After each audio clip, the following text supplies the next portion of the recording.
This is CGTN, China Global Television Network.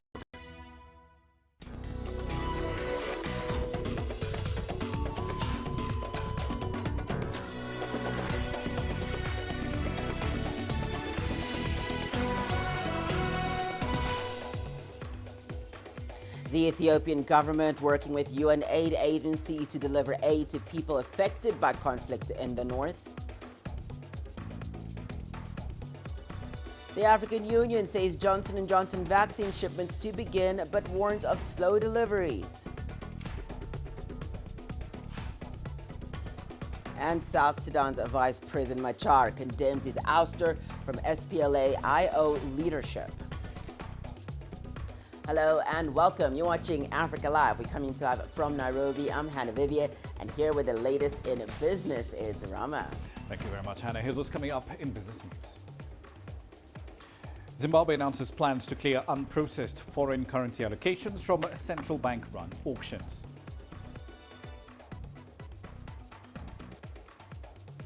And Nigeria gives its state oil firm the green light to acquire a stake in Dangote's oil refinery. We'll have the details on those stories and plenty more coming your way in the next 30 minutes. For now, let's start with the latest in current affairs with Hannah. Thank you for that, Rama. We'll see you in a bit. We begin in Ethiopia, where the government says that more than 150 trucks filled with humanitarian aid have now entered Mekelle. The trucks had been stuck in the bordering town between Tigray and Afar. At a press conference, Bilen Seyum, the spokesperson for the Ethiopian Prime Minister's office, said that the government was working alongside UN aid agencies to deliver aid to people affected by the conflict in the northern part of the country. 157 trucks of humanitarian assistance have entered the Tigray region, and these have also reached Mekelle. These trucks contain food and non-food items with the assistance of humanitarian actors like the World Food Programme, other UN agencies, and also international organizations that are working on humanitarian issues in the region. So the work on the part of the government side to enable a secure passage for humanitarian assistance continues.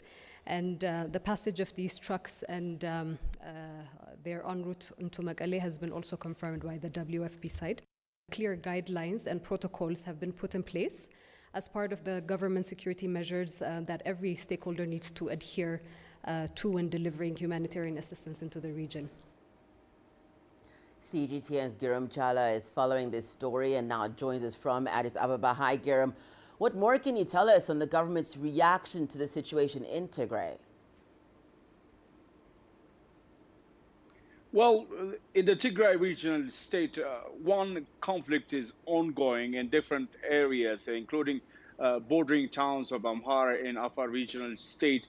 And in the Tigray regional state itself, volatility is really the situation at the moment. On the other side, humanitarian access, humanitarian aid services are also a big problem according to the UN. But the good news that we have heard from the government today, and as you have heard from the press secretary there, Bilen Seyum, the aid trucks filled with humanitarian assistance are now crossing the border to the Tigray regional state, addressing the humanitarian situation there. And in the next few days, we're also expecting more of this to happen. The government is also saying that it is committed to continue working with the UN and other aid agencies so that any humanitarian activity that is happening in the Tigray regional state or Afar or Amhara regional state can be really addressed on time, and any humanitarian catastrophe can be avoided. But the government is still also complaining that it is TPLF which is preventing some of the activities from being successful. TPLF is also accusing the government. But the ongoing war situation, Hannah, is really affecting the humanitarian activity in that regional state and generally in the northern part of Ethiopia. But the government is saying that it will continue delivering its responsibilities in the days and months to come. Giram, could you just give us a little bit more detail on the situation on the ground in Tigray at the moment? Well, there are unverified reports of heavy fighting, say, for instance, in Amhara regional state between the TPLF fighters and the Amhara Special Force in one of the historical sites called Lalibela. And reports are coming that TPLF is heavily shelling those areas. Using heavy weaponry there, and we have to also wait and hear from the government side that if this is true or not. But TPLF is claiming that it has now controlled the Lalibela historical site itself. But this is unverified report. As we have time and again reported, communication is impossible to establish in Tigray regional state, and mostly in the northern part of it, because of a lack of telecom services and the others. Now, on the other side, the death of children because of malnutrition, because of food shortage, is still being reported. Although, as I've said earlier, there is a positive news now as UN convoys of trucks filled with food are now entering the Tigray regional state. But in general terms, the peace situation in Tigray regional state, generally in the northern part of Ethiopia, is expecting a negotiation to solve some of the sticking issues between the government and the TPLF. Sudan is proposing to come in between the two of them. The French government is also saying the same thing, to resolve the situation peacefully through roundtable discussions. But all in all, the development at the moment is not really something positive. Rather, it is a war situation, continuation of it in the northern part of it. But the next few days, things might change, but we have to wait and follow and report it back to you. Thank you so much for all that, Girum. Girum Chala speaking to us from Ethiopia's capital, Addis Ababa. Well, South African President Cyril Ramaphosa and the African Union have announced that the monthly shipments of Johnson & Johnson vaccines to AU member states will begin on Thursday. President Ramaphosa says this is a significant step forward in Africa's efforts to safeguard the health and well-being of its people. Johnson & Johnson is to supply the African Union with up to 400 million doses of its COVID-19 vaccine. The Johnson & Johnson vaccine was selected for this first pooled procurement because of its single-shot vaccine, easy and cheap to administer. The doses are manufactured in Africa and have a long shelf life. The AU aims to deliver 50 million vaccines before the end of December. UNICEF is to provide logistical and delivery services to AU member states. By January of 2022, the AU will be releasing 25 million vaccines per month. Well, CGTN's Angelo Coppola joins us now for more, and he is in Johannesburg. Angelo, thank you so much for joining us. What more can you tell us, Angelo, about the AU's distribution plan? Well, it's not on schedule. It's actually behind schedule, and that's due to the late or slow delivery of vaccines. And of course, there's also been a more recent development as of yesterday when the US is attempting to administer a booster shot or a third shot, which means that if that does go ahead, those poorer countries, and there you can read African countries, won't get their promised deliveries. The WHO has had something to say about this, and we're still waiting to see what the US authorities respond to that request from the AU not to go ahead with that third shot. But only 103 million vaccine doses have been received by African countries thus far. Meanwhile, the global vaccine sharing facility, that's COVAX, has told the AU, and in fact told them in January, that they plan to ship some 320 million doses to African states by August. We understand that the WHO said at the meeting on Wednesday that the actual figure and shipment was less than 13 million. So it's slow and it's behind schedule, and hopefully it will catch up soon. Hannah? Angela, what do you know about, I mean, you have spoken to it a little bit, but on this plan with the AU planning to distribute all these vaccines that's going to come in, how soon can African countries begin to receive these vaccines, and in what order? Well, look, in terms of deliveries, those details are about as scarce as the vaccines that are available in Africa at the moment. We haven't seen an updated schedule, and given the slow vaccine deliveries, any schedule has probably been thrown out of the window by now. Some countries that can afford to purchase directly from those overseas suppliers are doing so. Those are the better off ones than the countries with less liquidity, and of course the population size also counts there. At the moment, though, 7 countries, and that includes Equatorial Guinea, Mauritius, Morocco, and the Seychelles, have kind of reached a vaccination rate that's significantly higher than the continental average. But it still leaves some 48 countries nowhere near their vaccination targets. So we don't have any more detail yet. We'll have to wait for the AU to release that in a couple of days or so, Hannah. Angela, what information is available so far about the capacity of the plant in South Africa? And from what you're hearing, can it handle producing the required vaccines on time? Well, look, the Aspen plant in the Eastern Cape is running well, we're told. It can produce and will produce some 300 million doses by the end of the year, and that's using its brand new facilities there. The first vaccine, of course, rolled off that production line in April and then hit a snag after that contamination scare at that US facility earlier in the year. But despite this, Aspen handed over the first batch of J&J vaccines to J&J themselves, who will then on-ship into South Africa and Africa, and that was done on the 26th of July. But in a developing story, there are talks now between Johnson & Johnson and the South African government to issue a license to an African company to manufacture and distribute the vaccine here. Of course, there are no further developments just yet, and we'll keep a close eye on that. But when that does happen, that will just make it more seamless, and we'll have more control of what vaccines go into the African continent. Hannah? Thank you so much for all that. Angela Coppola speaking to us from Johannesburg, South Africa. Well, we're staying with that story, and earlier on we spoke with Dr. Aslam Dasu. He's co-convener at the Progressive Health Forum based in Johannesburg. We began by asking him the significance of the distribution of 400 million Johnson & Johnson COVID vaccines to AU member states. If you take the whole adult population of Africa, presumed to be about 500 to 600 million adults, that is, and perhaps even a little more, 400 million will go a very long way towards vaccinating that cohort.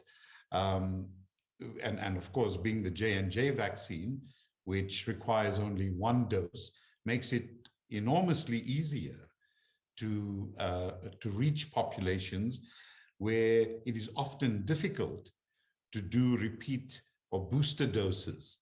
The thing with the J&J vaccine is that it was definitely within the COVAX mix and the AU's intent to use it, but the difficulties in the production that was experienced in the United States really put a spanner in the works. As you're aware, Aspen Pharmacare in South Africa is fully geared to producing J&J vaccine at scale. And the first 2 million of their doses had to be discarded because they were from a contaminated batch from the US. And these are the unfortunate exigencies that can occur. But we are very confident now that Aspen is on full production capacity and that the AU will receive the doses that have been promised.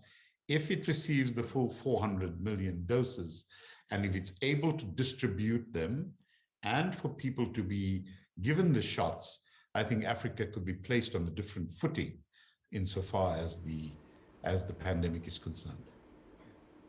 Well, Kenya's private sector is now set to begin importing COVID-19 vaccines.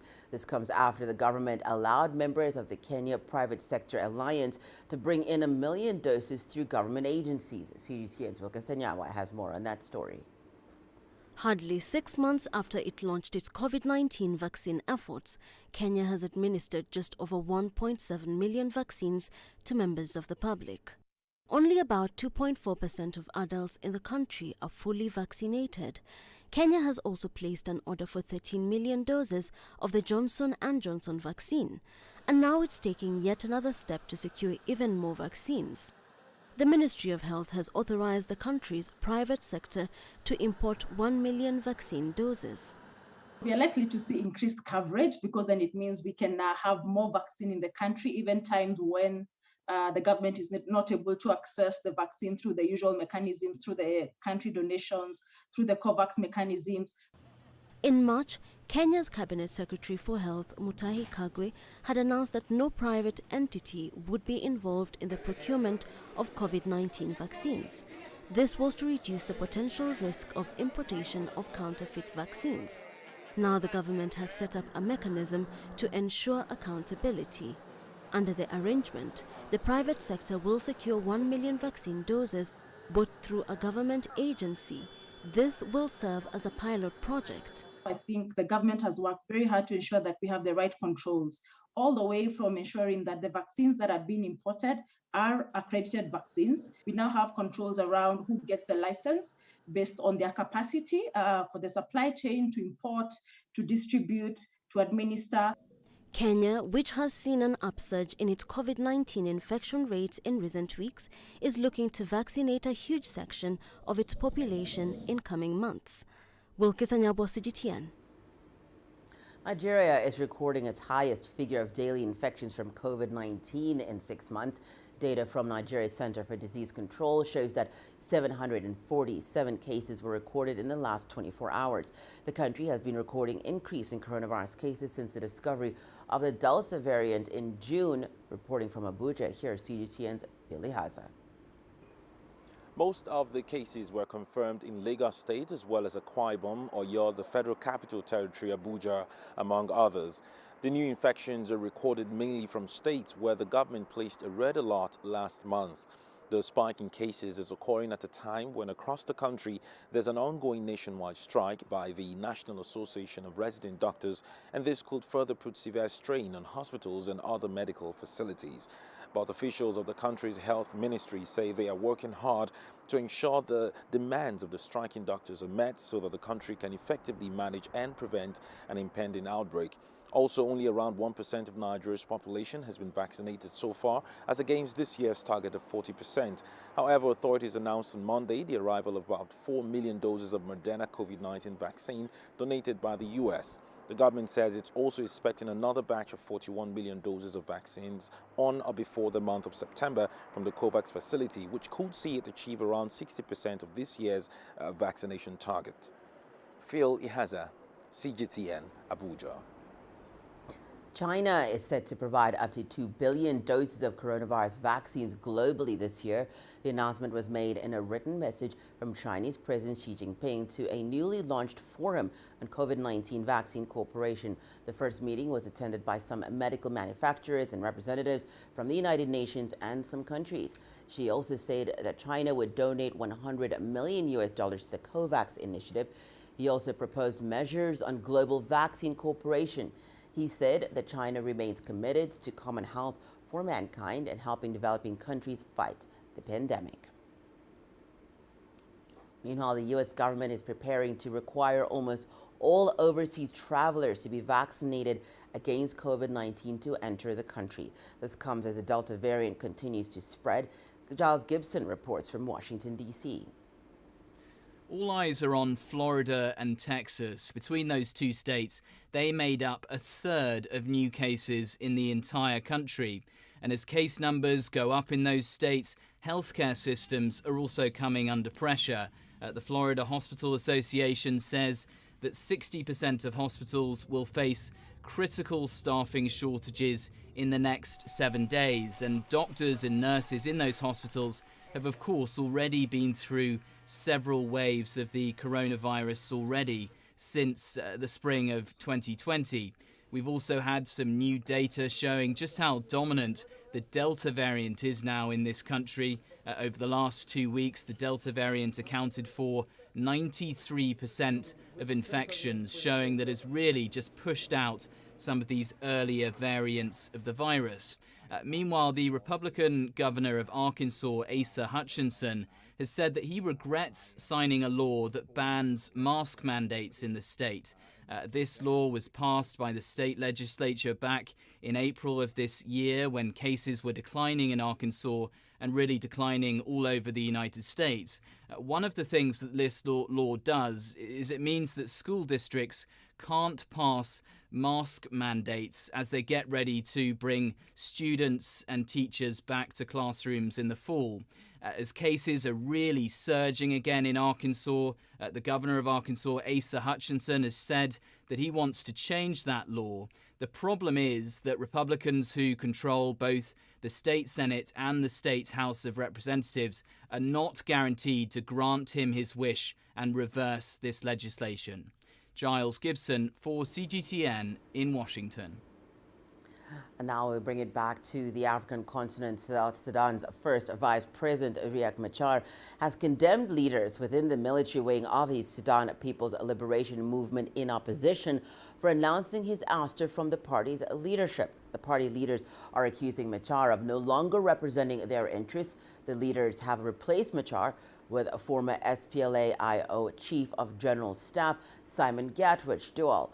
Gatwich will serve as an interim leader of the party and commander-in-chief of the forces. Machar had dismissed Gatwich from his position as chief of staff and recommended his appointment as presidential advisor for peace. But Gatwich rejected the appointment. Machar claims his ouster aims at derailing the graduation and deployment of the unified forces after the reconstituted parliament was sworn in. Well, CGTN's Patrick Ayet is following that story. He joins us now. Patrick, thank you so much for joining us. What is the latest on the ousting of South Sudan's Vice President Machar?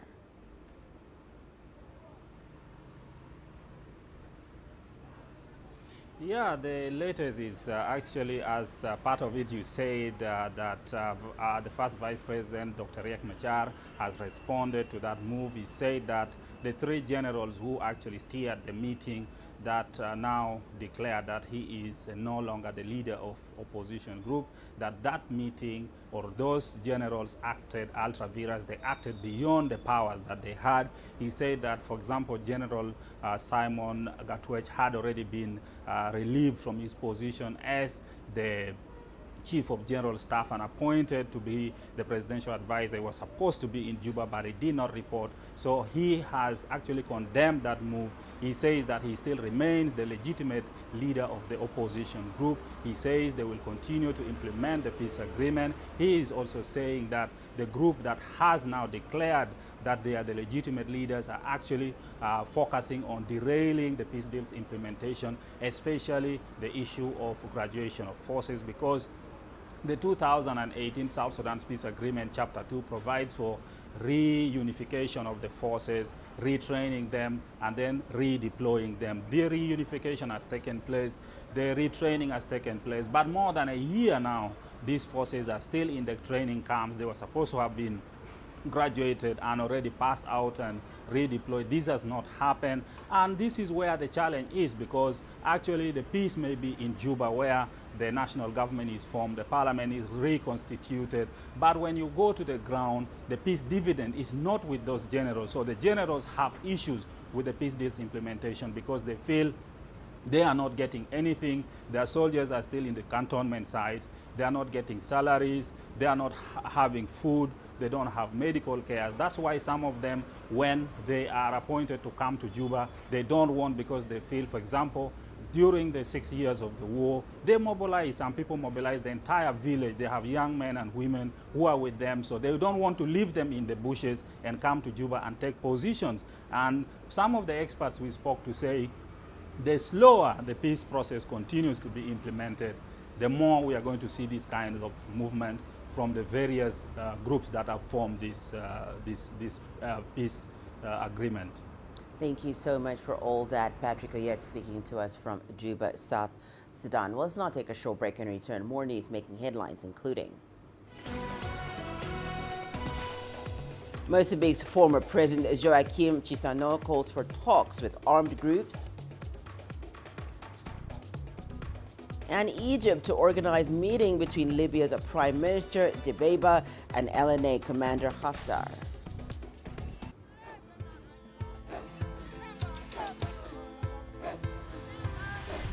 Africa is a continent of diversity, with varied climates and enchanting geography, and a people so distinct, but with a shared enduring spirit. We are at the heart of the continent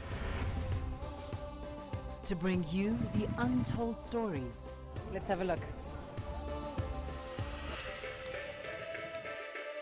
We celebrate Africa as it shapes its own destiny. Tunis, Cairo, Juba, Johannesburg, Ethiopia, Tanzania. Africa Live. Find your voice.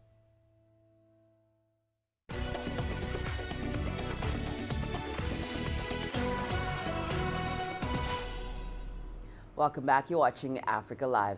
A former Mozambican president, Joaquim Chissano, has called on the government to consider dialogue with the armed groups operating in the conflict-hit Cabo Delgado region. He was speaking about the insurgency during an interview on state-owned Radio Mozambique broadcast on Wednesday. The former president said that the causes of armed violence in the province must be studied as a way of solving the military and social crisis in the province. Angela Coppola has more on this. Analysts say that the conflict isn't new. It dates back centuries, in fact. But the partial trigger for this conflict, says Stephen Grutz from the SA Institute of International Affairs, was neglect by the government and subsequent dissatisfaction of residents of that northern area. That dissatisfaction was exploited by insurgents, and this was complicated by the fact that there are in fact big liquefied natural gas discoveries that have happened and are being developed in that area by foreign companies. Grutz says that local residents there see this as prosperity in a sea of their own poverty, and that dissatisfaction and neglect was tapped into by a group that's commonly called Al-Shabaab. One of the key issues is that these armed groups don't have an immediately apparent leader, and it's one of President Felipe Nyusi's frustrations. He's got no one to negotiate with. For now, though, SADC troops are being deployed and are fighting the insurgents in a low-level war which has left over 3,000 people dead and more than 800,000 people displaced. I'm Angelo Coppola for CGTN in Johannesburg, South Africa. Well, Egypt is working to organize a meeting between Libyan Prime Minister Abdul Hamid Dbeibah and the commander of the Libyan National Army, Khalifa Haftar. Since interim Minister Dbeibah took office, the two have not met, raising fears of a future political crisis in Libya. Adel Amrouhi tells us more. Since Libyan interim prime minister took office in mid-March, he has united all Libyan institutions. Yet creating an armed forces for the country remains his biggest challenge. The main obstacle is that the commander of the eastern-based Libyan National Army, Khalifa Haftar, is not under the government's control. Recently, Egypt announced that it's mediating to have the two leaders hold their first meeting. Egyptian mediation is acceptable to both Abdul Hamid Dbeibah and Commander Khalifa Haftar. They both see Egypt as a natural extension of Libya. The fates of both countries are tied together. Historically, Egypt supported Libya's revolution and efforts to liberate the nation from colonialism. Therefore, Egypt's role in Libya's stability is without doubt strong. It's a matter of national security for both countries. The tension between Haftar and Dbeibah has affected ongoing efforts to restore peace in the North African nation. Libya's interim government has no defense minister, a position that cannot be filled without the LNA's approval. The importance of that meeting is that it will finalize all suspended political issues in Libya. It aims to get a commitment from Dbeibah's government to pay 1 billion Libyan dinars to the Libyan National Army so that it can pay salaries of its officers. This is in return for making the eastern-based parliament pass the government budget and allow the government to extend its authority to the east, in preparation for holding the elections. Last April, Abdelhamid Dbeibah toured several Libyan cities for the first time in his capacity as interim prime minister. When the turn came to visit Benghazi, the hometown of the LNA, Haftar's forces refused to allow the government security delegation to enter the city. Since then, Haftar and Dbeibah have never met. No official date has been announced for this anticipated meeting. Egyptian sources, however, say it will take place in Benghazi. The occurrence and success of a Dbeibah-Haftar meeting is crucial to Libya. Without it, the country will remain fractured. Adel Mahroui, CGTN, Cairo. Let's head over to Southern Africa, where Zimbabwean authorities say they will consider suing activists who have falsely claimed that the country is planning live wildlife exports. Farai Mokatuya has the details from Harare. Zimbabwe's last wildlife exports were in 2019, and there will not be any more soon, according to the Parks and Wildlife Management Authority, which categorically denies allegations by some non-governmental organizations that it's planning to sell some elephants. If we want to capture elephants for export, we will do it publicly. We don't shy away from that because it's legal. Our laws allowed that. CITES allowed that. Because our elephants are in Appendix 2, which means we can do live trade. I think most of these people who are raising these unfounded allegations, we are going to take legal action against them because we have been quiet for too long. There must be repercussions of lying, tarnishing the image of the country. Poaching, Increasing human-wildlife conflict and a push to sell ivory have put Zimbabwe's wildlife under the global spotlight. The underfunded Parks and Wildlife Management Authority says trading its elephants and selling part of its multi-million-dollar ivory stockpile will help raise money for conservation. However, some activists say emphasis should be put on bolstering tourism revenue instead, but fear this could be hindered by the damaging reports of animal exports. Government need to invest more in tourism. They need to ensure that tourists do not have a second question about the ethics of coming to Zimbabwe to view wildlife in a habitat that is fraught with irregularities, that is fraught with what can be considered as cruelty to animals. Government should also know that taking elephants from Zimbabwe to another country does not make economic sense. We need those people from that country to come to Zimbabwe to see elephants in their natural habitat. So if we take the elephants away, it means we are taking revenue away. We are taking jobs away. And many other benefits that we derive from attracting tourism to this country. Zimbabwe is home to an estimated 100,000 elephants, which authorities say are beyond the habitat's carrying capacity. Farai Mwakutuya, CGTN, Harare, Zimbabwe. In Uganda, environmentalists are encouraging people to develop special personal connections with trees and treat them just like pets. This is part of an effort to get trees to grow to full size through the Pet a Tree campaign.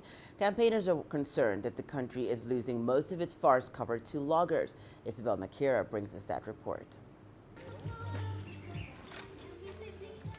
Campaigners in Uganda are growing pet trees. They are concerned many trees planted are not well taken care of and end up dying. Pet a Tree campaigners now believe creating a special bond with trees gives one the responsibility of ensuring it grows. If we can have all friends in animals, which is part of wildlife, trees are part of wildlife as well. Even when they are silent, we think that they are real good friends to us for a lot of reasons. They give us fresh air, they help in mitigating and reversing climate change. So I think they are underrated. There is concern that the country is losing most of its indigenous tree species because of their medicinal values. Some of these trees are now endangered and others are becoming extinct. Uganda's tree cover is just 12% and campaigners want to increase this to 24% by 2040. Most of the trees are lost to wood fuel and construction.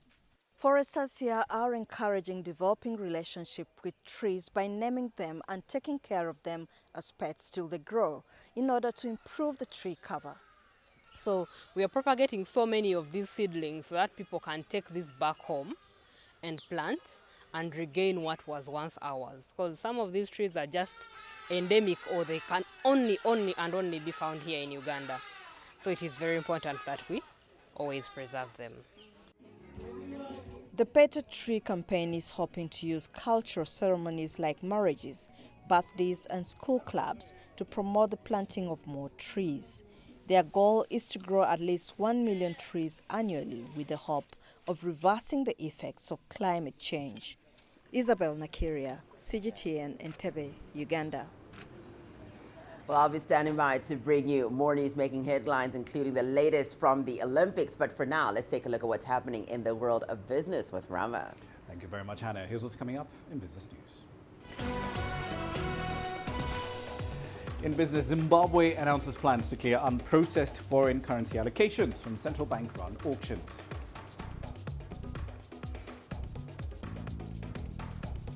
And Nigeria gives its state oil firm the green light to acquire a stake in Dangote's oil refinery.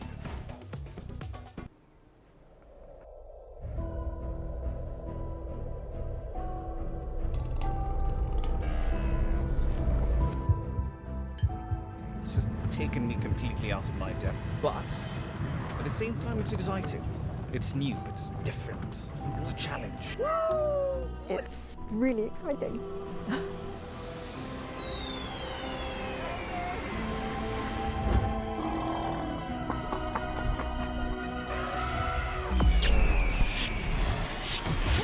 the last 14 hours of rain.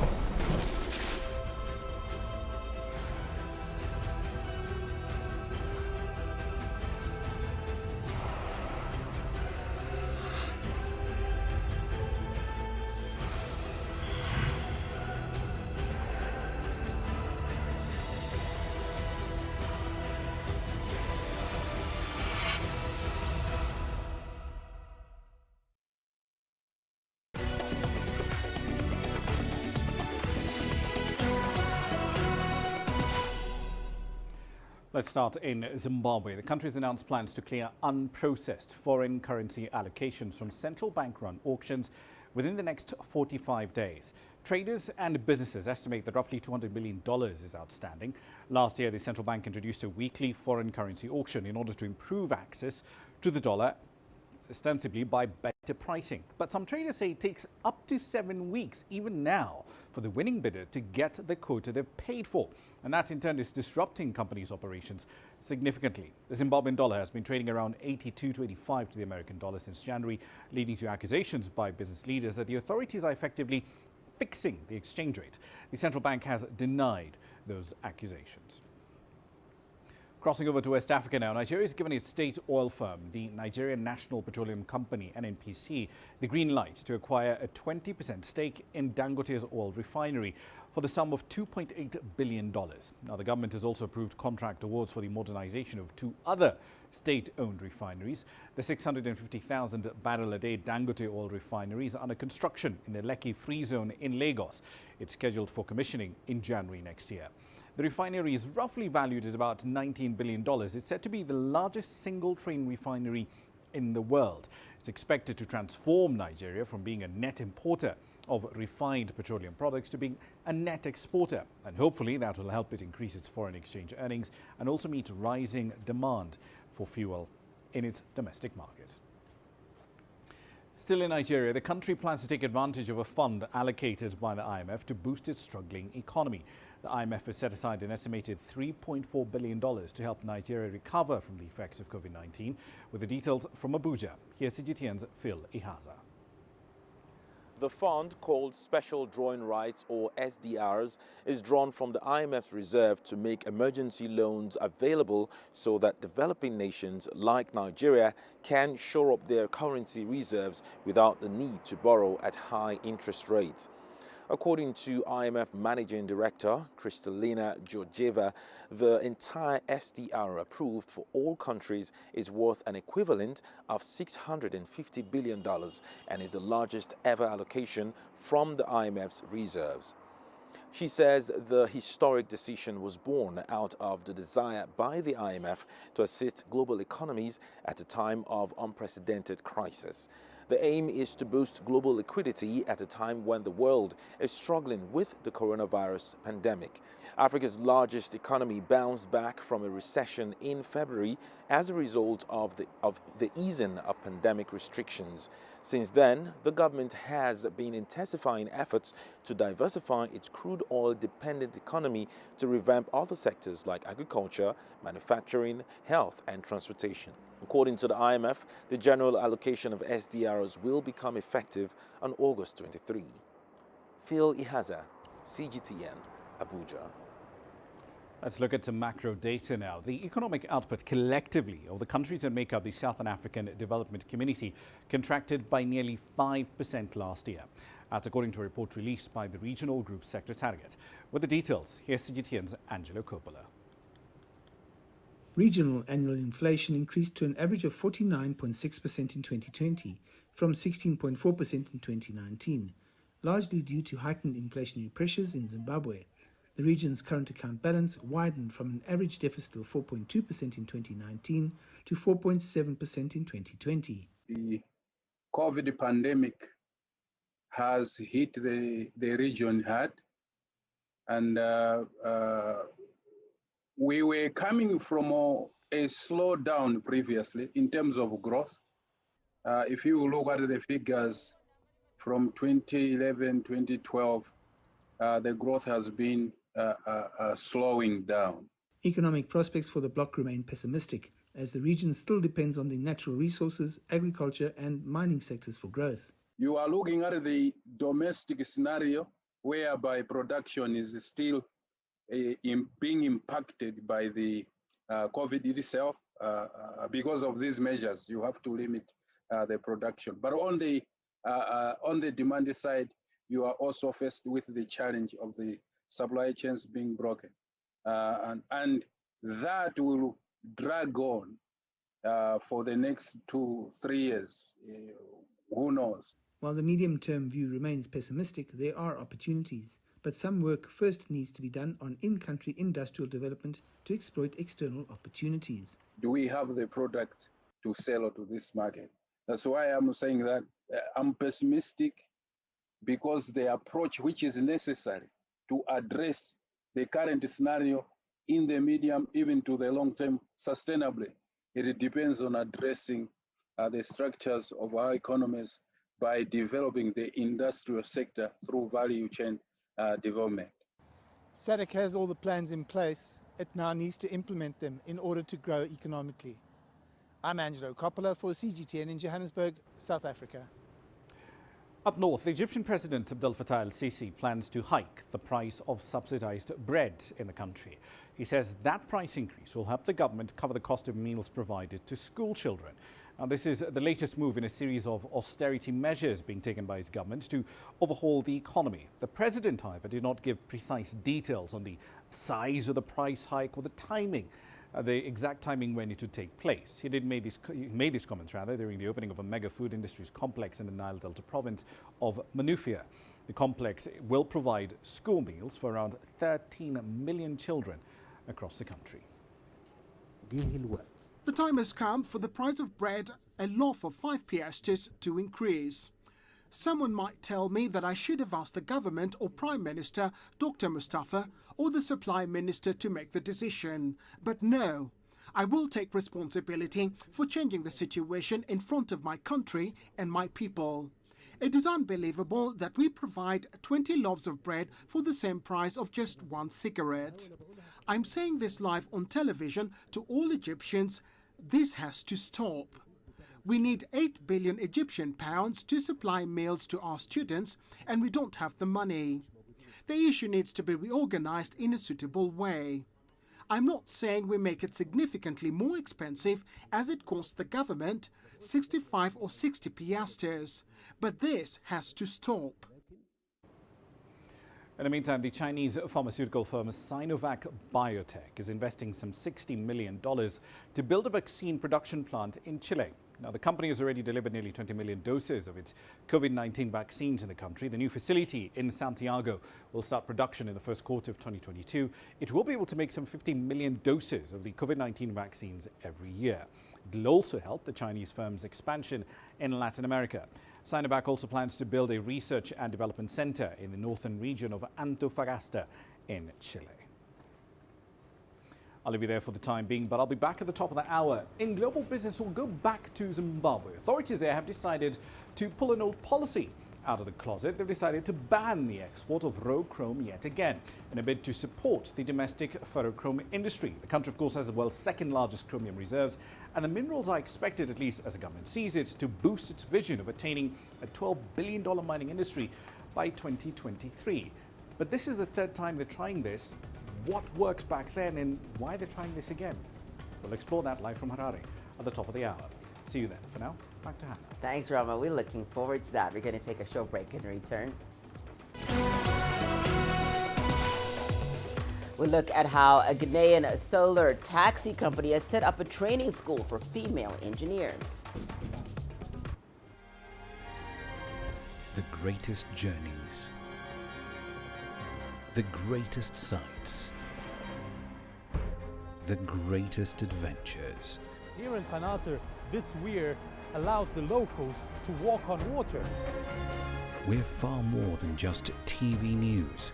We're your passport to the wonders of Africa. to bring you stories of struggle, survival and hope.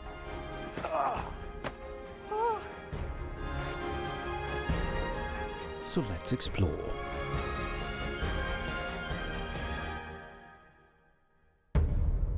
CGTN. See the difference.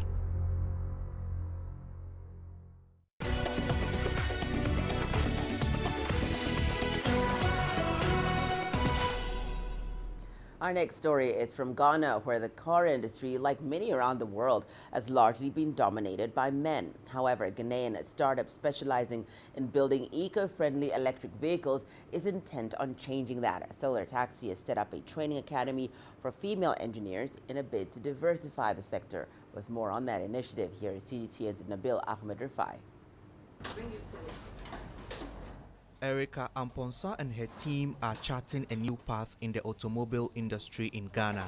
They are part of an academy of female engineers set up by a startup, Solar Taxi, in Accra, learning how to build electric vehicles. We assemble fully electric bikes, which are courier bikes. So at the assembling line, we have about 4 different sections. We have the chassis section, we have the electrical section, the accessory section, and then finally the cover installation. In Ghana, men largely dominate the automobile industry. Solar Taxi wants to bridge the gap and has trained more than 50 women in the assembling of electric bikes since it began operating in 2019. And they want to find greener solutions in the automobile industry. In Ghana, in Africa, you realize that pollution is big, most especially pollution in the transportation industry. So we sought out to solve the problem of pollution in the transportation industry. But these female engineers still deal with breaking down stereotypes. It's been quite challenging with people saying you can't do it, okay, do it and let's see. That kind of feeling. Having worked on electric vehicles for nearly 2 years, Amponsa is also transferring her skills to other women. She wants more girls to take up engineering. The encouragement should start from the home, where the girl child is being trained. So from the family, the parents and all that, they should be supportive when they feel or they see that their female child is having the desire to pursue engineering. Ghana has yet to catch up with countries like Korea and China in the use of electric vehicles, but Solar Taxi is now introducing electric cars in the market. The cars are imported from China. This car can be driven for 300 kilometers when it is fully charged, and it takes about 6 hours to get it charged to full capacity. Erica Amponsa and her colleagues are now learning how to maintain electric cars as the vehicles are gradually being used in the country. Solar Taxi wants to set up its assembly plant next year, and this could be the opportunity for these female engineers to build Ghana's first electric cars. Nabil Ahmed Rufai, CGTN, Accra, Ghana. Sport news is coming up after the break. Here's what you can expect. Kenya's Abel Kipsang sets new Olympic record in men's 1,500 meter semi-final.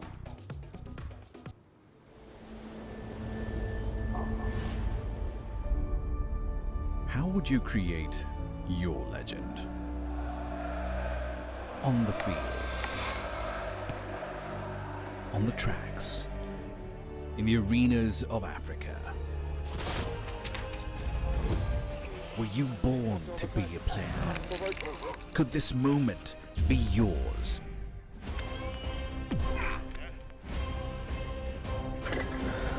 Sports Scene. Find your game.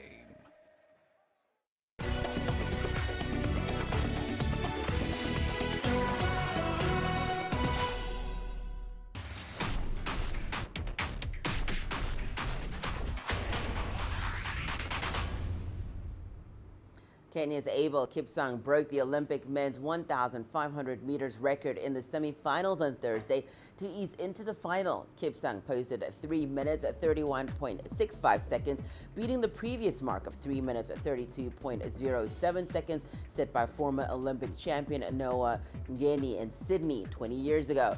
Norwegian star Jakob Ingebrigtsen finished second in 3 minutes 32.13 seconds, while Great Britain's Josh Kerr came home third. In the first heat of the semi-final, world champion Timothy Cheruiyot finished third to also qualify for the final on Thursday.